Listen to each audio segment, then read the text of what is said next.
If you've been watching this show or listening to it for any amount of time, you know we spend a lot of time here learning from the founders and old revolutionaries about the best strategy to enforce the Constitution, to push back and nullify acts of the largest government in the history of the globe. But maybe more important than that work that we do, because we do two kind of categories of work, is the work we do to help implement that strategy and put it into practice today. And I think we've got a pretty great example of how that's happening right now, how it works against the surveillance state specifically in Utah. And I think this is a really important episode because this is a type of strategy that should be replicated on every issue. You just have to use a little imagination and a lot of fortitude and perseverance. We'll get that from the father of the American Revolution in this episode. But let's start out with an article published by Mike Meharry the other day, Utah's step-by-step strategy against the surveillance state. And he starts out with this. It's an important point. When it comes to political activism,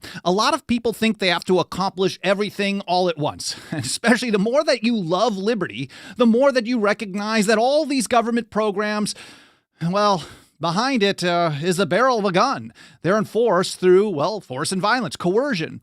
And so the proper mentality, the principle says we got to get rid of all of it. But if we want to be smart about strategy, we have to recognize that you're not going to get from point A to point Z, from the largest government in history, the largest empire, to a real land of the free in one fell swoop. And Mike writes, they propose or demand what amounts to little more than an all or nothing strategy. But that's actually the worst approach because it almost never works. We almost never see this type of thing work. And on Monday's episode, I took things back to 1774.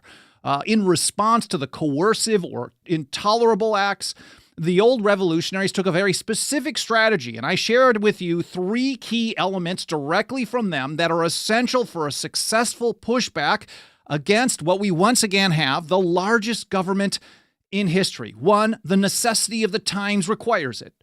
2, it can't be the probable source of a greater evil than you're experiencing right now. And 3, it also has to have a probability, not just a possibility or theoretical chance of success. And I think number 3 is the one that most seem to miss, because probability of success means you really never go from despotism to liberty, from what we have today to a real land of the free in one fell swoop. That just doesn't happen. We all know that old proverb, the journey of 1,000 miles begins with a single step. Well, so did Thomas Jefferson. Pretty smart dude. Here's how he put it in a letter to his friend, the Reverend Charles Clay, in 1790. I cite this all the time. I cannot cite it enough because it's so essential to keep some perspective in mind when we look at what we're facing today. And I'm specifically going to talk about the surveillance state and Utah here, but I think we can replicate this strategy everywhere, on the right to keep and bear arms, on a free choice in education rather than government-controlled education, because government-controlled education has left people with all kinds of terrible strategies on how to deal with government. Surprise, surprise. Here's Jefferson. The ground of liberty is to be gained by inches. We must be contented to secure what we can get from time to time and eternally press forward for what is yet to get. Man, so that says so much there. But Jefferson also explained why in the next sentence. He says, it takes time to persuade men to do what is even for their own good. It says it takes time to persuade men to do even what is for their own good. It's essential to understand that people who are wedded to systems of statism and power, they're not all of a sudden going to let go of it because you say, hey, this is bad. You have to show them and break through that propaganda that they've gotten from cradle to grave. We all get this in one way or another. Even if we think we've had a good education, of course, most of the independent schools also get government approval, government accreditation. So they have to be kind of all in line to some degree. They're all kept in a box. Anyways, back to Mike Meharry. He points out that the American revolutionaries, of course, I cited that episode from Monday on 1774, but you can go further back for that as well. They certainly understood this firsthand. In response to the hated Townsend Acts in 1767, John Dickinson penned the most widely read documents on American liberty up until publication of Thomas Paine's Common Sense in January of 1776. And the Penman of the Revolution is the name that he got. He signed off the first of his 12 letters from a farmer in Pennsylvania with an important maxim. Small things grow great by Concord. For those of you who have annual 5-year or lifetime memberships, you should have one of these really cool plastic membership cards. They're not super cheap to make, but they think they say so much because that phrase is on there. Concordia res parve crescunt. This is the Latin phrase, which means small things grow great by Concord. And Dickinson was just saying at that time. Now, of course, each situation has to require a different strategy. There is no just place a template and do the exact same thing. Step 1, step 2, step 3. He was talking about the New York Restraining Act, and he was saying, look, if they can do this to New York, they can do it to anybody. So the first step we should point out is that we're all opposed to this. Even a non-binding resolution can be an important first step. So that was Dickinson. We actually take this approach to heart all the time. And of course, like I was talking about, government-run education. And thanks to that, most people don't learn anything. They learn absolutely zero about how to stop the government from doing what the government wants to do. They think that you go to the government and beg the government to stop doing what the government was never supposed to do in the first place, and that only guarantees, as Thomas Jefferson all the way to Lysander Spooner warned us, that's giving them unlimited power. If government has the final say over itself, then there's really no difference between what we have today and the largest government in history that the American revolutionaries fought a long, bloody war to get away from. And of course, in many ways, it's so much worse with the technology and the amount of taxation, etc. So they don't ever consider people, because they don't ever get taught the proper thing. They're only taught to basically beg at the altar of people in power. So they never consider the years of small steps, tiny, tiny steps and setbacks and strategic moves during and before the war for independence, during the revolution from 1761, 1765, through the shot heard around the world in 1775. And they think they can magically come up with some all-or-nothing approach. And here Mike writes, for instance, when taking on the surveillance state, these all-or-nothing strategists think they have to dismantle everything all at once. Drone surveillance, license plate tracking, cell site simulators, the NSA, the FBI, everything else, all in one piece of legislation. And any attempt to narrow the focus of a bill to something more likely to actually pass, and Mike puts that in highlights, he emphasizes actually pass, elicits cries of compromise or accusations of watering down the legislation because they're not understanding that this is a step forward, and maybe we have to be better at pushing that message as well. The problem, Mike writes, is it's almost impossible to pass, I'm going to say almost impossible is an understatement, to pass sweeping legislation that addresses every aspect of anything, much less something as massive and complex as the ever-growing national surveillance state. Of course, I've done many episodes on this type of thing, one from last year that I think is one of my better ones. There is no silver bullet. But anyways, let's get to Utah here, because Utah is really putting this Thomas Jefferson, John Dickinson strategy into practice specifically against the surveillance state. They're also putting it in practice in support of sound money, and Mike Meharry's working on another article this week and next to discuss that, and I'll probably do an episode on that as well, because we want to see how the same strategy is working on various things. I'm kind of surprised to see Utah taking the lead on this, but as I've looked at this over the years, I keep seeing another piece of legislation get introduced and pass. It's another small step forward, and then they move another step forward on a previously passed thing, and this is exactly what we were told to do. So Mike says, think about it. If you were starving, you wouldn't turn down a slice of bread just because it wasn't the whole loaf, and I bet you wouldn't turn it down even if you were allergic to gluten, right? You'd eat the slice and then continue looking for more. This is exactly the approach that Utah has taken to push back against the surveillance state. And he points out, and we've only really looked at this very closely since about 2013, and there could be some steps before that we could research, and maybe some people in Utah would be able to inform us, but generally we see 2013 as a starting point for when they really started trying to protect privacy. For more than a decade, starting in 2013, Mike writes, the Utah legislature has incrementally built some of the most robust privacy protections in the country with a step-by-step approach. Over that time, Utah chipped away at the surveillance state, passing at least 8 separate laws limiting surveillance. I'm going to go through all of them very briefly here in just a moment. I've got some insight from Meharry as well, plus some really important strategic advice from Samuel Adams, the father of the American Revolution. But I first want to point out that everything that I'm mentioning in this episode, all the different legislation, the original source documents, a couple of other episodes, that'll all be linked to over in the show notes over at 10thamendmentcenter.com/path-to-liberty. Alan Mosley does an awesome job organizing all the blog posts for every episode. Each episode gets its own. It has the links that I'm mentioning, all the different platforms we're on. Of course, we live stream on the mainstream ones. We also like YouTube and Facebook and X and LinkedIn. We also live stream over at rumble.com. Thank you to everyone out there at Rumble. We get a lot of feedback and comments. Also on odyssey.com. We have the audio-only podcast edition all over the place. And while I'm here, I want to take a quick moment and say hello to everyone on the live chat. I really appreciate you being here. Whether this is your first episode or you've been here for every single one since day one, I don't even think I've been mentally here for every episode, but I do my best. There's Jugalassis, Cheriton Farmer, Howard Clegg, Lewis Tart, Haji, Melody Skaman, Juanita, Kirk, Vincent, good to see you over on X, King Nobody, Howard, Alan, Cheriton, Agorizer, that's a pretty cool screen name. I think I mention that every time I see it. Of course, because the agorism, finding ways to conduct business, to live your life outside the approved government system is certainly one powerful, extremely powerful way to nullify unconstitutional acts and to advance liberty. Because the goal is really, it's not really freedom if it comes with a government permission slip. So the idea of advancing liberty, I'm getting off on a rant there, but I appreciate you guys all being here. Anyways, let's get back to this.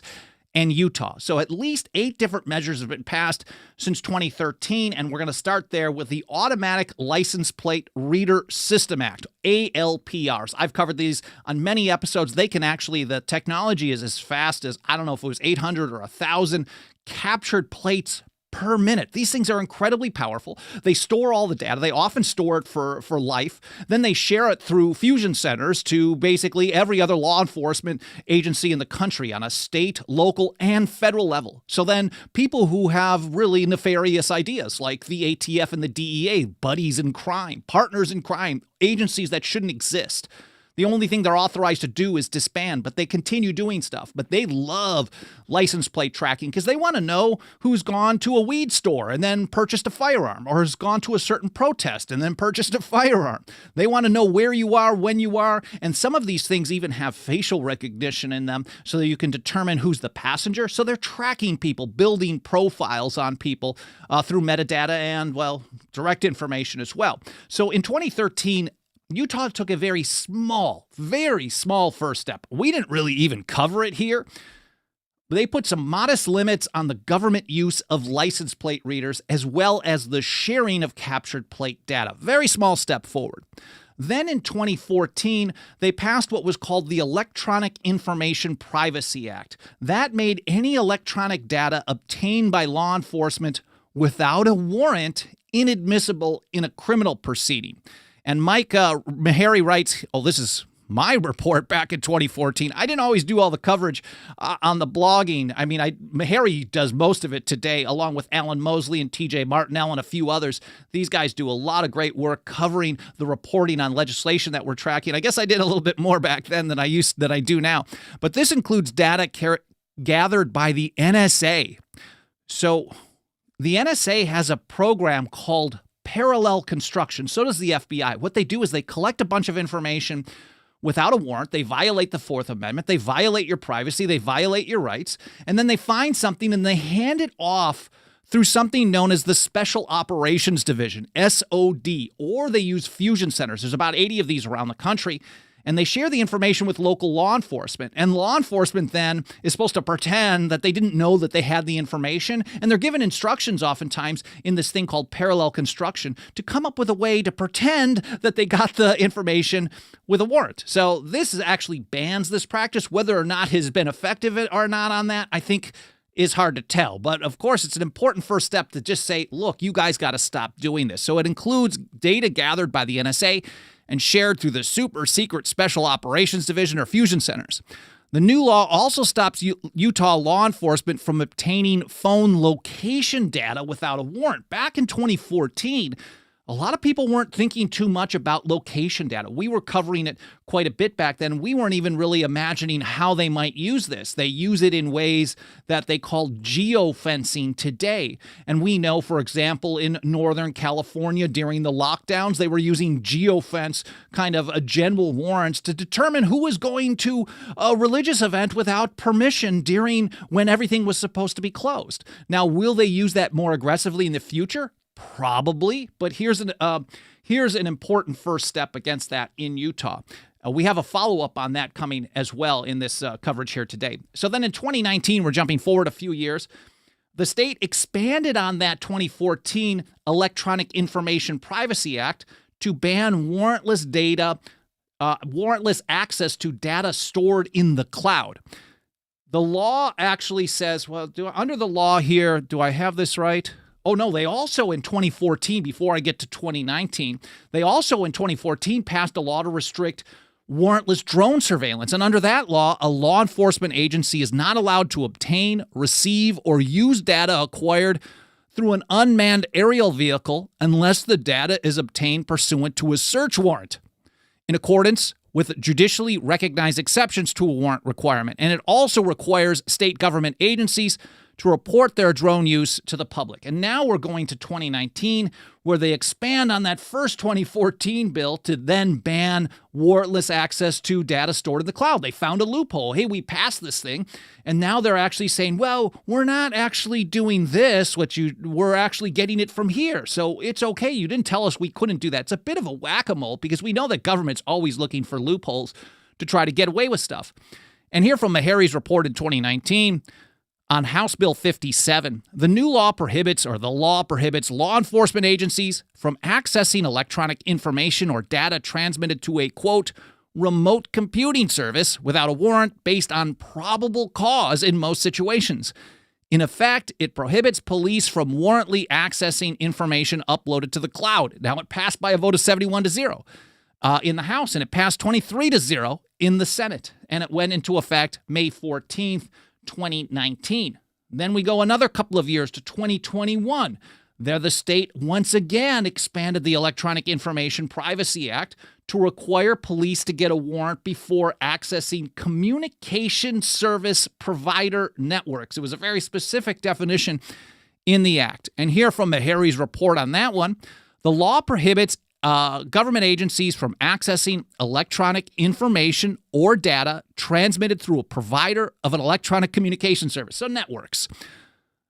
In practice, this tightens up the existing law to ensure police must get a warrant before accessing communication service provider networks in order to intercept data. This seems like a really tiny thing, but if you didn't have the previous act, you couldn't get this one. If you tried to do it all at once, there was resistance to it.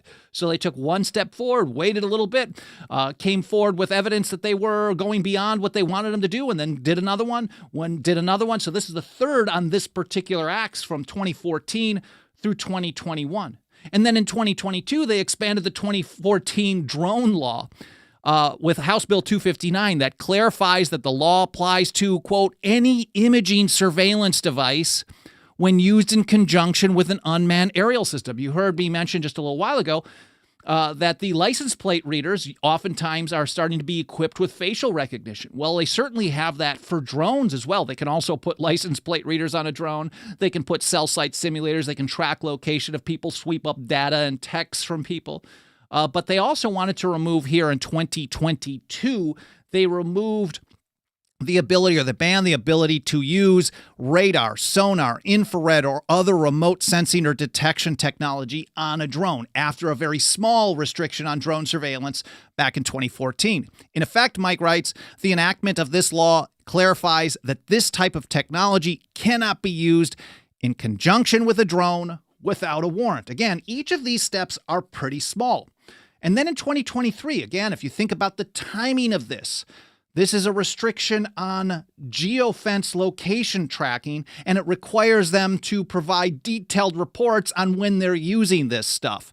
The new law requires, this is in 2023, House Bill 57, it requires police to get a warrant before obtaining reverse location information. That's a very specific term in the law for electronic devices within a geofence or by using cell site records in most situations. These are mostly software devices. There used to be a Harris Corporation device called a Stingray. Basically a cell site simulator is something that spoofs all the phones within the range of a cell tower into thinking that they're connecting with the cell tower, but they're first patching through the Stingray or cell site simulator device. That device then can collect all that information. This is a general warrant. This is part of the reason that the American revolutionaries ended up in a war for independence was general warrants. This was seen as such a violation of long-standing traditions of liberty to people like James Otis, John Adams, Patrick Henry, and many others. But so they do these broad searches to collect everyone's data because they're looking for one person. So 10,000 people can have all their information collected, kept forever, and then tracked, and then a profile built on them because, of course, they're keeping us safe to protect us from one such criminal. And so many people are willing to allow them to do that kind of stuff. That's a different problem. But this is an important step forward, again, in Utah. In effect, Mike writes, the passage of this law limits a process called geofencing. This technique allows police, or government in general, to search broad geographical areas and identify every electronic device in the area. They can then take that data and determine the identity of individuals near a given place at a given time. In practice, police also use Google location data to engage in massive fishing expeditions and subject hundreds, if not thousands, of innocent people to police location tracking. And of course, through the Patriot Act and the follow-up, something called Information Sharing Environment, ISE, and fusion centers, all the information that most police agencies collect on a state or a local level gets fed into the system and then passed around to all these other agencies. We've done some reports on how just one license plate tracking camera or red light camera in San Diego, for example, can end up in as many as 600 or 800 other databases around the country, generally around 200 to 300. It's probably much more now than when I've covered it in the past. So if you're wondering why the Boise PD or the DEA or the ATF has a detailed history of where everyone's going, and this is a big reason why. We know that the DEA now for over a decade, they have been running a license plate tracking program, tracking the location and keeping profiles on where millions of people go for the crime of driving, for the crime of travel, I guess. I should put crime in scare quotes. But they don't actually run the license plate readers. They don't run the cell site simulators.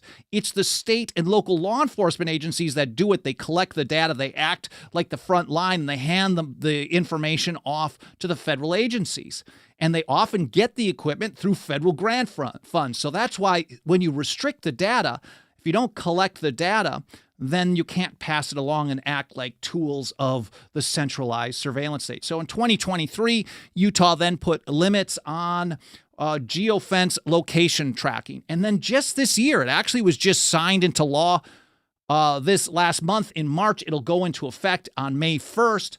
This is Senate Bill 231. They put some starting limits on biometric surveillance, which is the next level of insanity that they want to thrust upon us. The new law prohibits government entities, Mike writes, including law enforcement agencies, from obtaining biometric surveillance information without a warrant and a publicly available written policy outlining the agency's use of such biometric surveillance.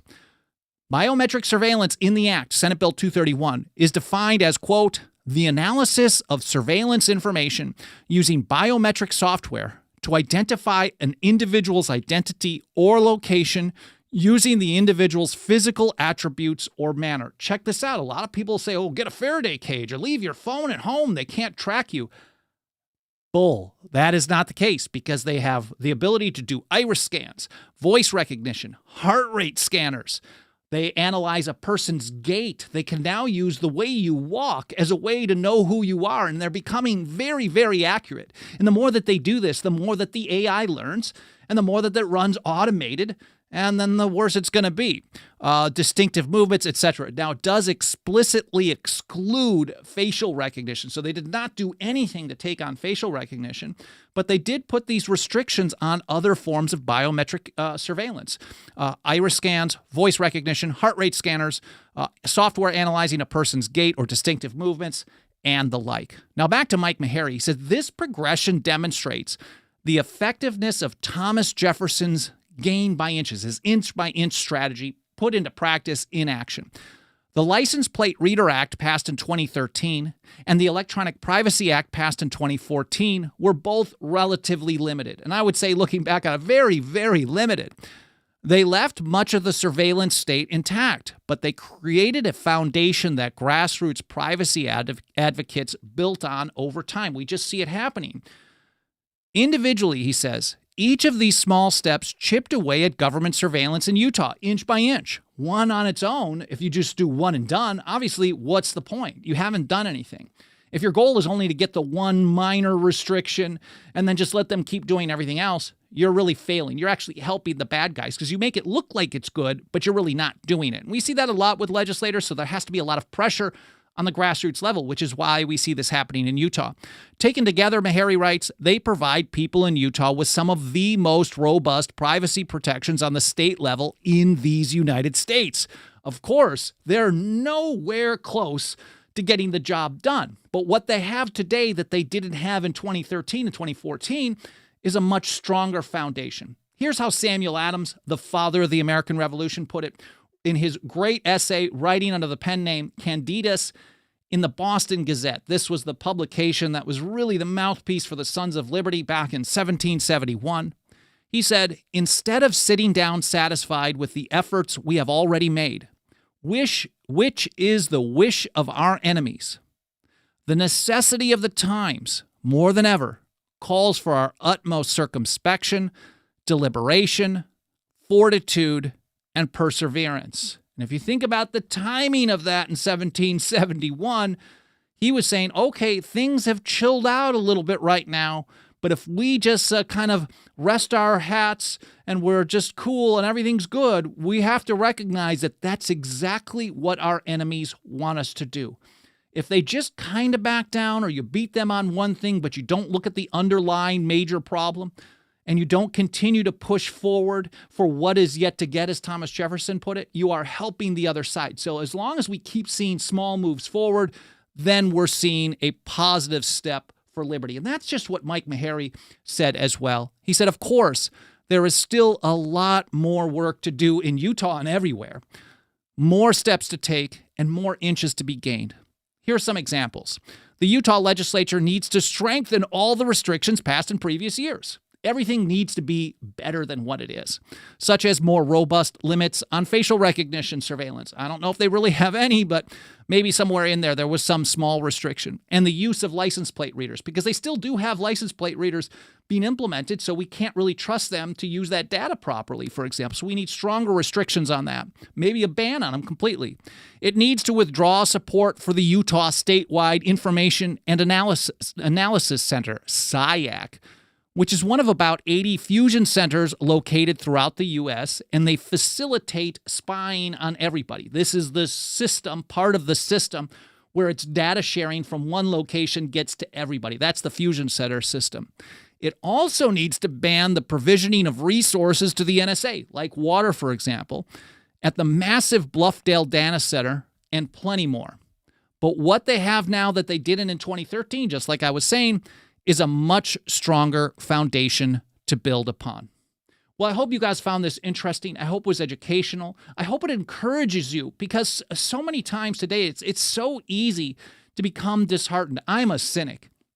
I am very cynical, and I'm not the type of person that even comes close to thinking that we have it in our power today to make a land of the... I mean, we do, but there's so much work to be done to get more people on board. And that's why these small steps, every time one of these small steps happen, it wakes more people up and they become interested. Oh, wow, I didn't realize you could actually help protect privacy on a state level. I didn't realize you could stop federal gun control in Missouri, for example. I didn't know you could support sound money. I thought we had to beg beg them to end the Fed. And of course, they're never going to end their printing press. So every time we get a small step forward, we find more people rallying to the cause. Just like John Dickinson, the penman of the Revolution, told us, small things grow great by concord. Every step leads to another, but we cannot sit down satisfied with the efforts we have already made. So if you want to help us reach and teach more people about this essential strategy, the essential founding principles, and get involved with the day-to-day activity to put them into practice, nothing helps us do this work more than the financial faith and support of our members. You can join us for as little as $2 a month over at 10thamendmentcenter.com/members. It's all spelled out. We also have annual, 5-year, and lifetime options. So if you got a few bucks of that dirty government fiat, please consider throwing it our way. I'd be very grateful for any consideration you can give to joining us today. And I do want to express my deepest gratitude to just a handful of people who have joined us as members lately. There's Donna in Michigan, Dan in Oklahoma, Ben in Nevada. Or is it Nevada? I always get it wrong, and I know there's a couple of different ways to go with that. Howard in Mississippi, Virginia in Pennsylvania, and Adele in Texas. Thank you all so much for putting your financial faith behind our work. And I want to take another quick moment and see if I can get any comments, or there's a lot of comments back and forth in the chat. I will probably have to read through to get to some of the context here, but I appreciate you all being here, all your feedback. Please continue to leave comments, whether live or in the archive. You can also email me, team@10thamendmentcenter.com, if you've got comments or questions or suggestions. I don't get a chance to reply to too many of them because we've got so much work that we're doing these days, but I do appreciate and read through everything you send our way. Of course, other ways you can help us spread the word about the show that are free and easy peasy. If you don't have a couple of bucks to throw our way at 10thamendmentcenter.com/members, you can smash the like button. You can subscribe. You can leave a review on Apple Podcasts. Again, comments, sharing links, all these things can help trigger the algorithms, especially of the mainstream platforms, and tell them to show us to more people. Again, I really appreciate you being here. I hope you enjoyed this episode as much as I enjoyed sharing it with you. And I hope to see you next time here on the Path to Liberty.